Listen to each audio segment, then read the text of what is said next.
Hi, everybody. Here's a story by Robert Munch, and it's called Jonathan Cleaned Up.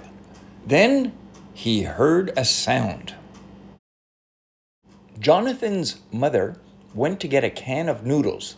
She said, "Jonathan, please don't make a mess."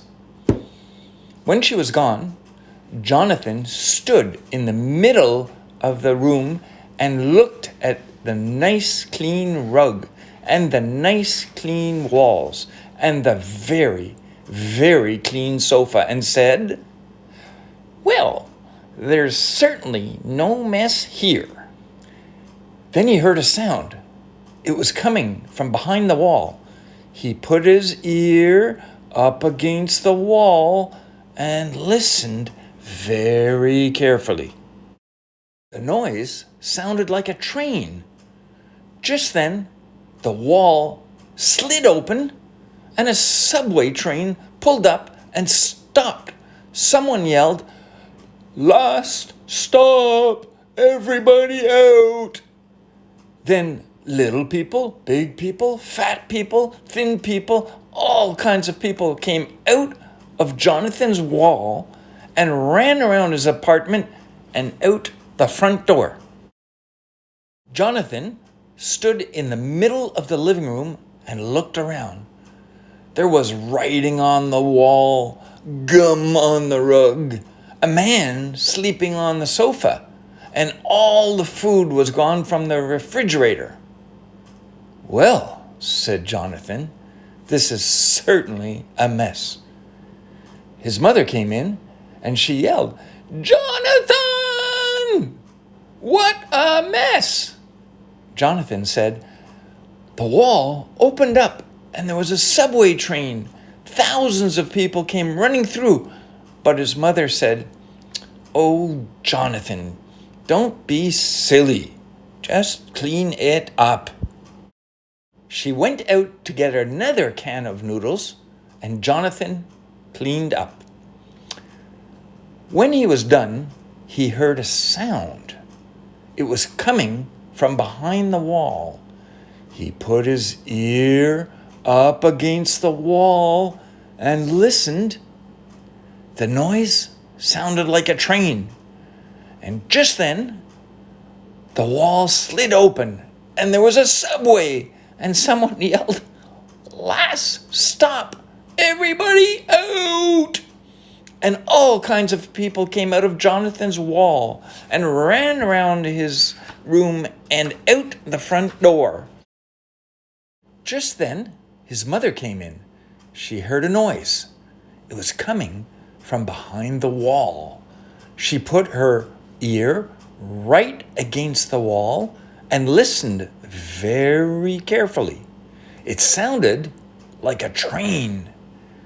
Just then, the wall slid open and a subway train pulled up. Someone yelled, "Last stop! Everybody out!"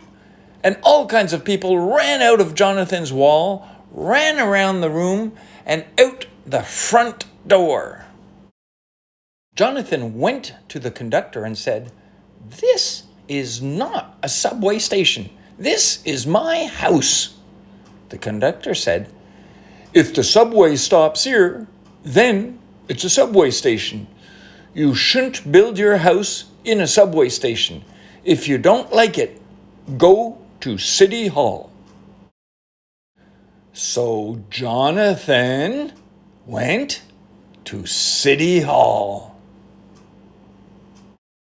When he got there, the lady at the front desk told him to see the subway boss, and the subway boss told Jonathan to go see the mayor. So he went and saw the mayor. The mayor said, "If the subway stops there, then it's a subway station. You shouldn't build your house in a subway station. Our computer says it's a subway station, and our computer is never wrong." Then he ran out for lunch. In fact, everyone ran out for lunch, and Jonathan was all by himself at City Hall. Jonathan started to leave, but on his way out, he heard a sound. Someone was crying. "Oh, I'm so hungry." Jonathan listened very carefully. He walked up and down the hall and found the room it was coming from. He went in, and there was a big, enormous, shining computer machine. The computer was going,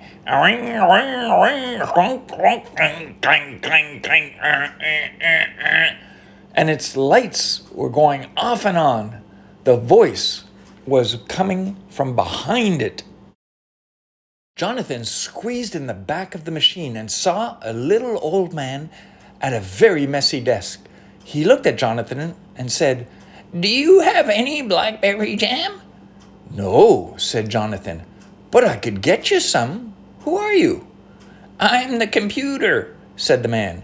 "That big machine that goes cling, clang, clunk, clickety clang does not work at all. I do everything for the city." Jonathan said, "I'll get you some blackberry jam if you'll do me a favor. A subway station is in my house at 980 Yonge Street. Please change it."